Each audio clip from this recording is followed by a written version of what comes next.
나한테 맞는 기도가 뭔지 사람들이 잘 몰라요. 모든 사람들이 건강하기를 원해요. 구체성이 없으면 사실 기도가 잘 이루어지지 않습니다. 나에게 맞는 방식과 나에게 맞는 기도는 무엇인가 라고 하는 부분을 좀 더 알면 삶에서는 평안하고 그 다음에 죽은 뒤에는 안락한 그러한 복된 삶을 누리게 되겠습니다. 기도, 어떻게 기도를 할 것인가에 대한 책을 한번 만들어 왔습니다.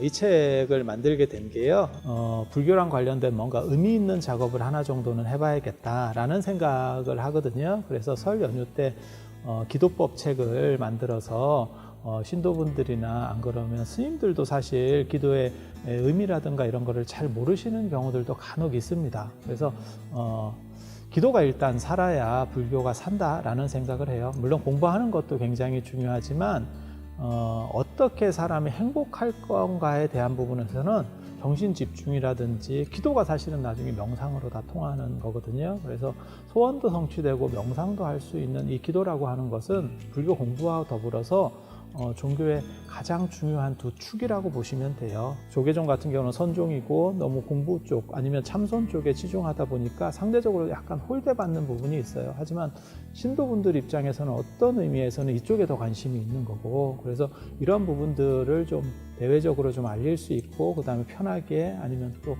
책을 통해서 한 권으로 전체 불교의 기도 매뉴얼을 한번 만들어 보자 라는 생각을 하게 된 거예요. 올 정초기도부터는 이런 기도법 책을 좀 더 통해서 많은 분들이 의미를 알고 그 다음에 나에게 필요한 기도들을 하실 수 있었으면 하는 바람을 가져봅니다. 사찰에는 이제 많은 기도들이 존재하고 있거든요. 그런데 그 기도를 어떻게 하는 건지, 사실 나한테 맞는 기도가 뭔지에 대해서는 사람들이 잘 몰라요. 그냥 스님들이 이 기도를 하면 좋습니다. 안 그러면 뭐 이런 기도를 하니까 동참해 주세요 라는 정도를 얘기를 하지, 그 기도는 어떻게 하는 거고 그 다음에 어떤 분이 하면 좋습니다 라고 하는 그런 내용들에 대해서는 잘 모릅니다. 젊은 분도 이 기도의 가피, 그래서 뭔가 취업도 해야 되고 뭐 학교도 들어가야 되고 이런 부분에 있어서도 꼭 공부 말고도 인생을 살다 보면 노력하는 가치도 있고 그 다음에 이렇게 시절 흐름에 맞는 그러한 부분들도 존재하거든요. 그래서 그런 부처님의 가피나 보살님의 가피가 있으면 하는 부분도 존재하고요. 그 다음에 연세 드신 분들은 기도하는 삶이라고 하는 어떻게 하면 행복할까에 대한 그런 부분들에서도 기도라는 게 필요하거든요. 그래서 지금 그와 관련된 기도, 어떻게 기도를 할 것인가에 대한 책을 한번 만들어 왔습니다.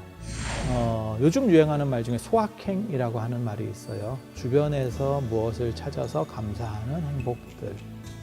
그래서 행복은 물질만 가지고 추구되는 것은 아니에요. 만약에 물질만 가지고 이루어질 수 있다면 부처님은 출가하시지 않으셨을 겁니다.